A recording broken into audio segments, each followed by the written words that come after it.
Section 1. You will hear a woman telephoning a car rental company to ask about car renting services. First, you have some time to look at questions 1 to 5.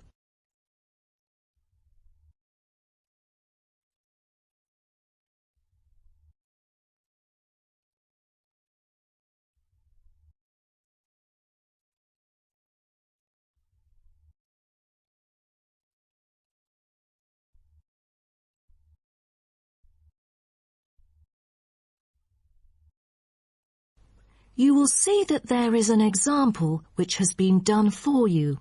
On this occasion only, the conversation relating to this will be played first. Hello.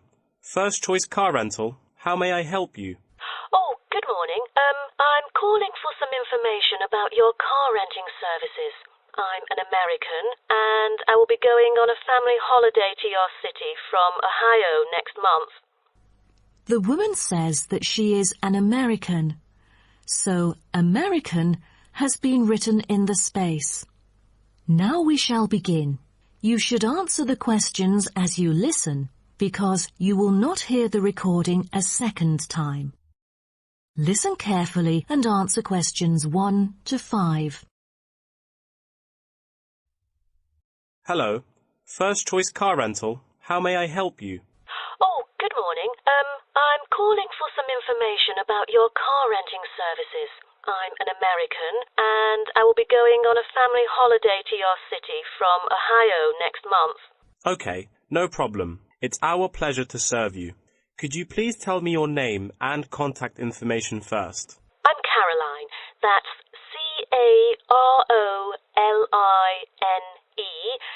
And my telephone number is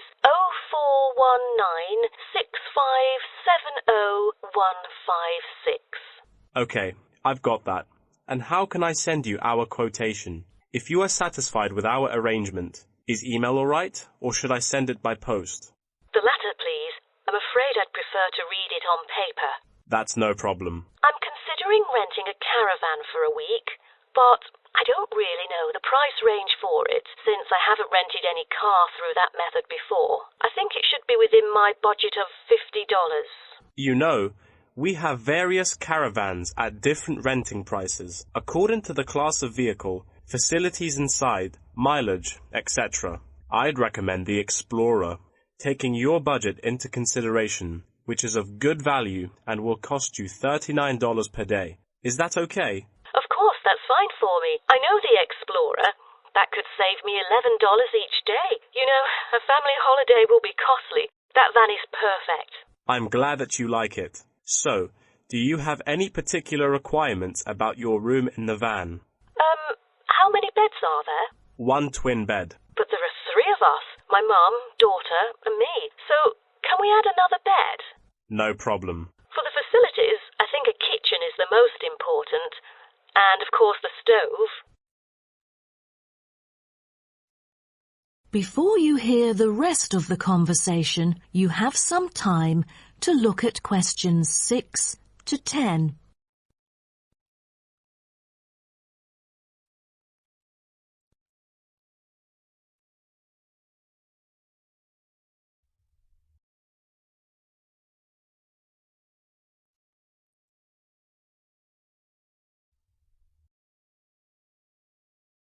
Now listen and answer questions 6 to 10.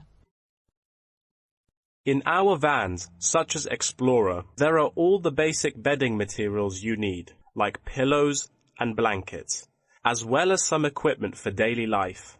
And many things can be added into your room according to your needs, such as a coffee maker. Well, I need to have a heater in case it'll be cold at night, and a microwave, of course. All right, I've taken notes of all these things. Actually, all our vans should be taken from our company, which is not too far from the city centre, so we can pick you up from the centre for free. Is that okay? Oh, I'm afraid we'd better be picked up from the airport, as we are foreigners in your country and not familiar with the transport system. Is that all right? Yes, it is no problem. With that comes the information for the insurance. I need the driver's name and age. That is my daughter, Chris, who is 19, the youngest driver amongst us three. I'm sorry, but our company only accepts caravan drivers aged 25 or over, according to our regulations. So... Well, that would be me, Caroline, and I'm 49 years old. And where was your driving license issued? I mean the country. I've got a license in America, but I've also got one in Australia, which is still valid. Is it better for me to register the local one from your country? Yes, that might be better. So your registration number is... That is the end of section 1. You now have half a minute to check your answers.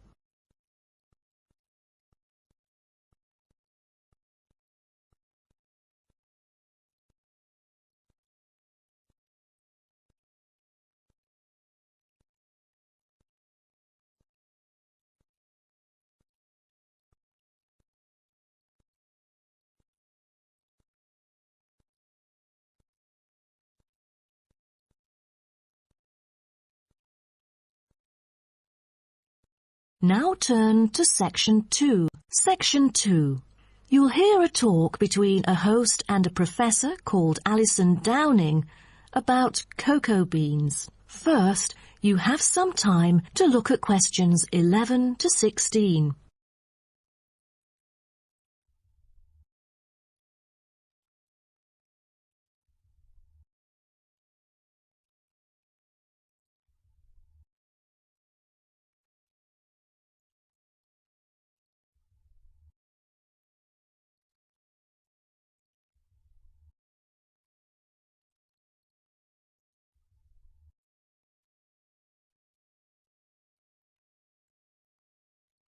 Now listen carefully and answer questions 11 to 16. Hello and welcome to today's talk. Here with me is the famous botanist, Professor Alison Downing. So, Alison, tell us something about cocoa beans. Cocoa beans, also called cacao beans, are the primary constituent in making chocolate, grown in tropical areas in South and Central America, West Africa and Asia. The cocoa tree is often raised on small family-owned farms. When the harvested pods are opened to expose the beans, the pulp and cocoa seeds are removed and the rind is discarded. The pulp and seeds are then piled in heaps, placed in bins or laid out on grates for several days. During this time, the seeds and pulp undergo a process called sweating, where the thick pulp liquefies as it ferments. The fermented pulp trickles away, leaving cocoa seeds behind to be collected. This is when the beans are harvested, and then the bags holding them are ready to be transported. But the most important step in processing the cocoa bean is cleaning it. Once the beans are unloaded from the railroad cars, the packages are opened and then weighed by machines. Then the pods are split and the seeds or beans are covered with a sweet white pulp or mucilage. On arrival at the factory, the cocoa beans are sorted and put in a hopper to be cleaned more rigorously. The wet beans are then transported to a facility so they can be fermented and dried. They are fermented for 4 to 7 days and must be mixed every 2 days. They are dried for 5 to 14 days, depending on the climate conditions. The fermented beans are dried by spreading them out over a large surface and constantly raking them. Then the beans are ready to be roasted. Now, roasting takes place at a high temperature, and then the beans are boiled in a heated chamber. During the roasting process, the beans will be expanded and cracked. But prior to this, the beans are trodden and shuffled about using bare human feet. During this process, red clay mixed with water is sprinkled over the beans to obtain a finer colour, polish and protection against molds during shipment to factories in the United States, the Netherlands, the United Kingdom and other countries. Now, back to what I was saying. After the beans are cracked, they need to be cooled. Then the roasted beans are sealed in pockets. Before you hear the rest of the talk, you have some time to look at questions 17 to 20.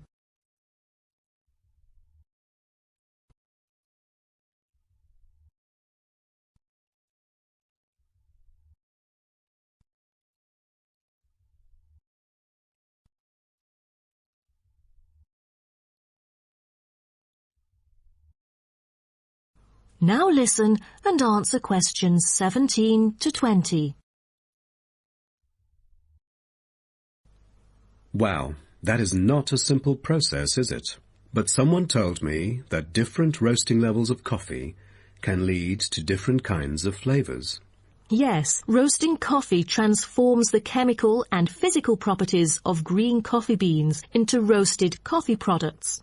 The roasting process is what produces the characteristic flavor of coffee by causing the green coffee beans to change in taste.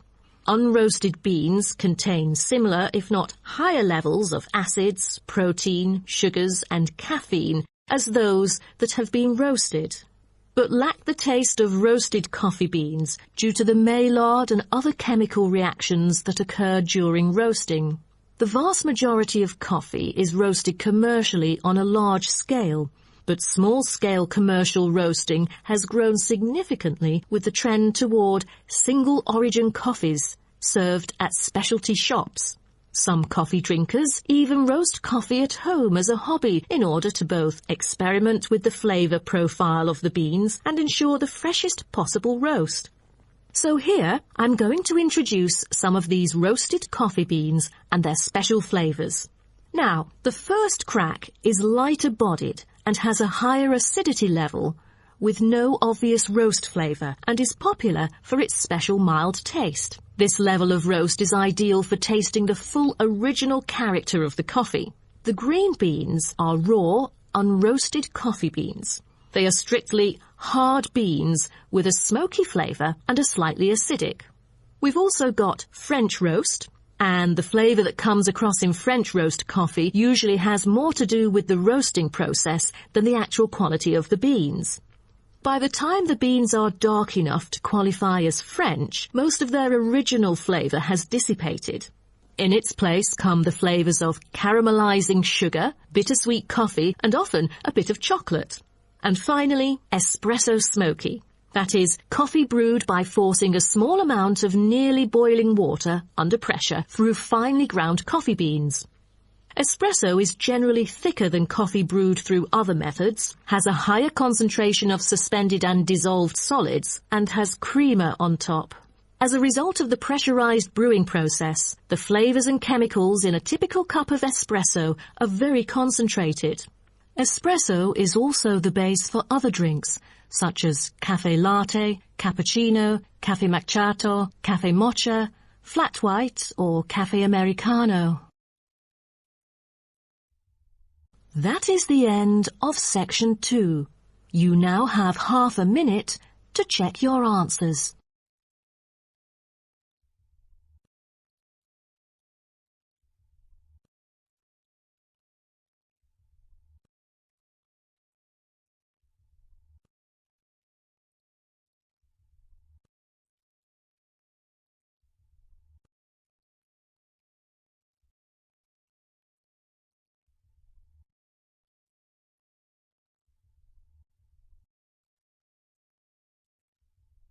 Now turn to section 3. Section 3. You will hear two students talking about the MOA with the lecturer. First, you have some time to look at questions 21 to 26.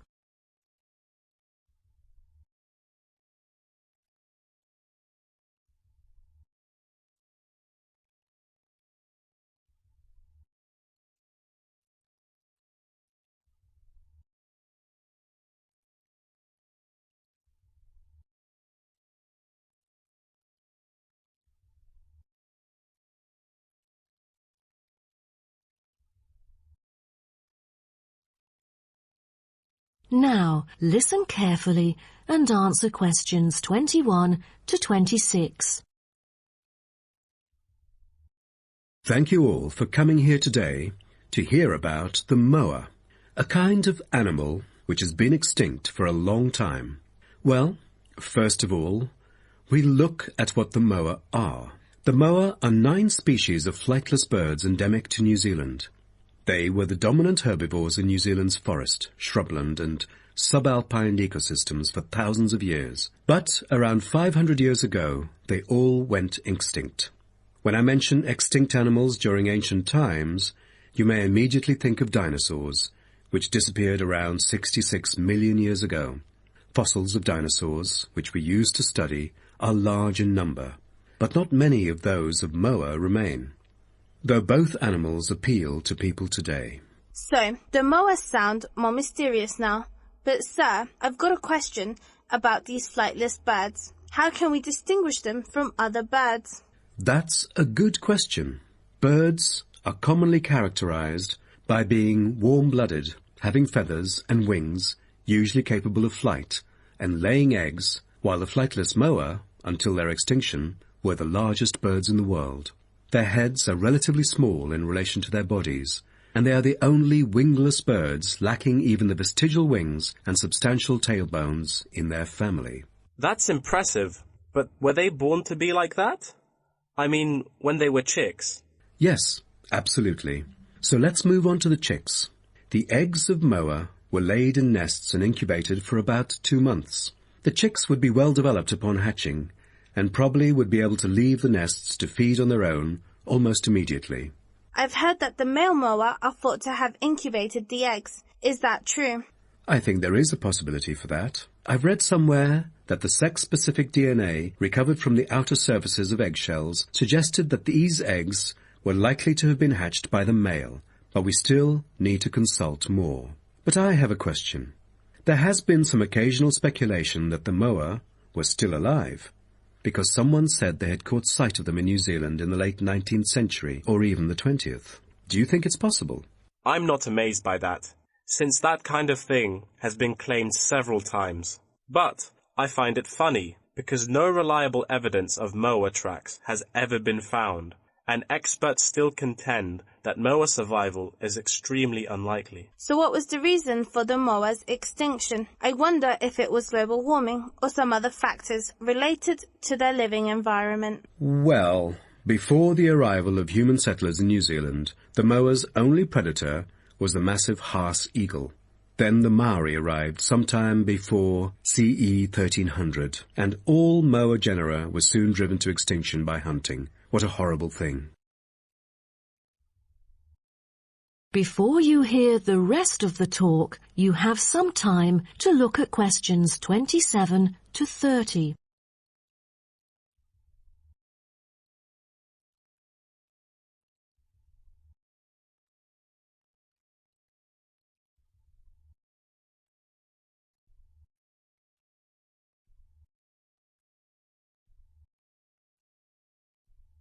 Now, listen and answer questions 27 to 30.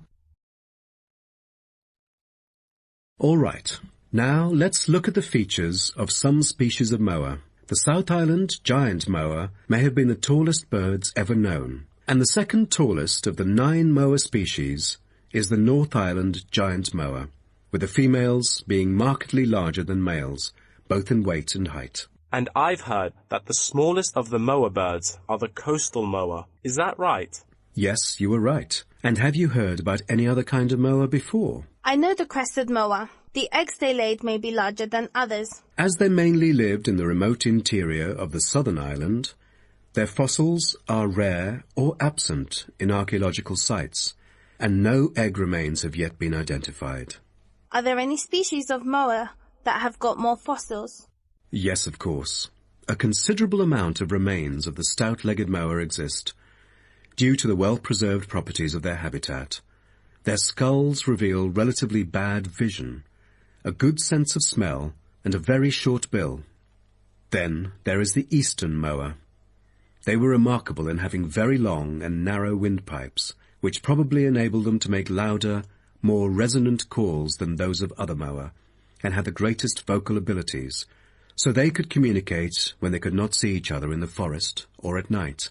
they used a range of senses, apart from sound, in their search for food, such as their sense of smell and vision. That is the end of section 3.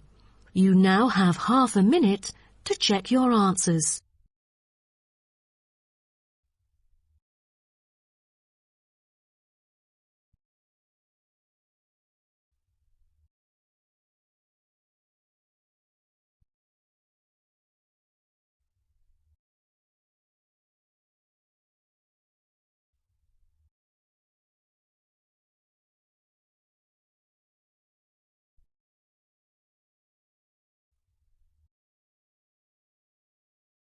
Now turn to section 4. Section 4. You will hear part of a lecture about time measurement. First, you have some time to look at questions 31 to 40.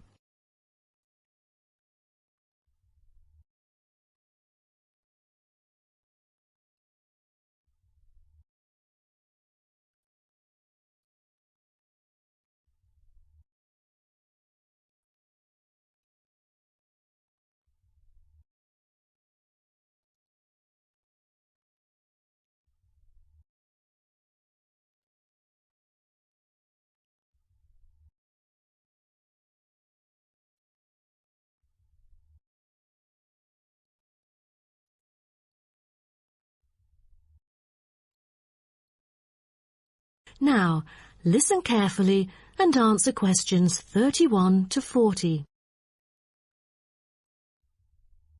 Good morning, everyone. Today, I'm going to talk about the research project I've been involved in on time measurement. Do you know how time is measured? Consider how we measure length and how, with time, we encounter a difficulty. Before we could grasp it, it would slip through our fingers. In fact, as we can see, we are forced to have the resource to measure something else, the movement of something in space or a set of movements in space. All the methods that have been employed so far really measure time by a motion in space. The measurement of time is no easy matter, a scientific unit only arrived at after much thought and reflection. As the most primitive form of measurement, the sun seems to be natural. Ever since man first noticed the regular movements of the sun and stars, we have wondered about the passage of time. Prehistoric people first recorded time according to the sun's position. To start off, let us take noon, which is when the sun is on the meridian at the highest point of its course across the heavens, and when it casts the shortest shadow. But this measurement, which was regarded as a major one in ancient times, was less important than the natural events that occurred. The earliest natural events that had been recognized were in the heavens, but during the course of the year, there were many other events that indicated significant changes in the environment. Seasonal winds and rains, the flooding of rivers, the flowering of trees and plants, and the breeding cycles or migration of animals all led to natural divisions of the year, and the further observation and local customs led to the recognition of the seasons. Years later, precise measurements were invented because the passage of time was extremely important for astronomers and priests who were responsible for determining the exact hour for daily rituals and for important religious festivals.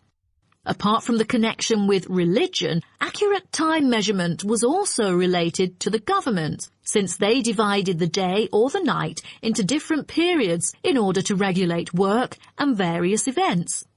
For thousands of years, devices had been used to measure and keep track of time. The current sexagesimal system of time measurement dates back to approximately 2000 BCE from the Sumerians. It was found that the earliest ancient timekeepers were mainly invented and used in Mesopotamia, where the water clock was introduced from, as well as in North Africa, especially in the area of ancient Egypt.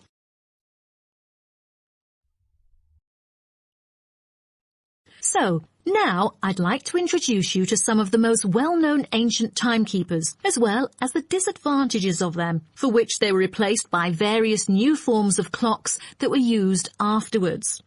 A sundial is a device that tells the time of day by the apparent positioning of the sun in the sky. In the narrowest sense of the word, it consists of a flat plate and a gnomon which casts a shadow onto the dial. As the sun appears to move across the sky, the shadow aligns with different hour lines which are marked on the dial to indicate the time of day. However, it was quickly noted that the length of the day varied at different times of the year. Therefore, there could have been a difference between clock time and sundial time. In addition, the sundial was of no use at night, so a water clock was invented. The water clock, or clepsydra, appeared to have been invented around 1500 BCE and was a device which relied on the steady flow of water from or into a container. Measurements could be marked on the container or on a receptacle for the water. It was reliable, but the water flow still depended on the variation of pressure and temperature from the top of water in the container. As the technology of glass blowing developed, from some time in the 14th century, it became possible to make sand glasses. Originally, they were used as a measurement for periods of time like lamps or candles, but as clocks became more accurate, they were calibrated to measure specific periods of time. The drawback, however, as you can imagine, was the limited length of time they could measure. The last timekeeper to be introduced is the fire candle clock. Candle clocks took advantage of a simple concept, the slow and consistent nature of a burning wax candle. By utilizing this process, our ancestors were able to keep steady track of the time. The clocks were created by engraving the length of the candle with evenly spaced markings. Each marking represented a single unit of time, and, as the wax burned down, each hour would disappear. However, the drafts and the variable quality of the wax mainly influenced the time of burning. Like oil lamps, candles were used to mark the passage of time from one event to another rather than tell the time of day. That is the end of section 4. You now have half a minute to check your answers.